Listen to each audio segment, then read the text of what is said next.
Hello weavers, మనం ఈరోజు దోసకాయ నువ్వులు పచ్చడి చేసుకుంటామండి. రోటి పచ్చడి చాలా టేస్ట్గా ఉంటుంది.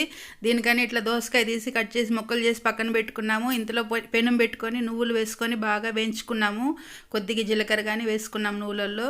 ఇప్పుడు అదే పెనం పెట్టుకొని నూనె కొంచెం వేసుకొని పచ్చిమిరపకాయలు, కొత్తిమీర, ఒక 4-5 వెల్లుల్లిపాయలుతో పొట్టు తీసి వేసుకున్నాను. చింతపండు కానీ కొంచెం వేసుకున్నానండి. బాగా వేయించి పక్కన ప్లేట్లో పెట్టుకున్నాను. రోట్లోకి ఉప్పు వేసి దంచుకొని మనం వేయించి ఉంచుకున్న నువ్వులు, జీలకర్ర వేసి బాగా దంచుకోవాలి. బాగా మెదిగిందండి. ఇప్పుడు మనం వేయించి పెట్టుకున్న కొత్తిమీర, పచ్చిమిరపకాయలు, వెల్లుల్లిపాయ, చింతపండు వేసుకొని బాగా దంచుకోవాలి.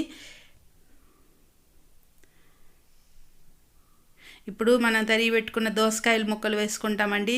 దోసకాయ ముక్కలు కానీ చాలా బాగుంటాయి నోటికి తగిలేటప్పుడు. దానికని కొద్దిగా కచ్చా పచ్చగానే వేయించుకొని పోపు పెట్టుకోవాలండి. పోపు పెట్టుకొని అందులోకి పచ్చడి వేసుకుంటే మనకి నువ్వులు దోసకాయ పచ్చడి రెడీ.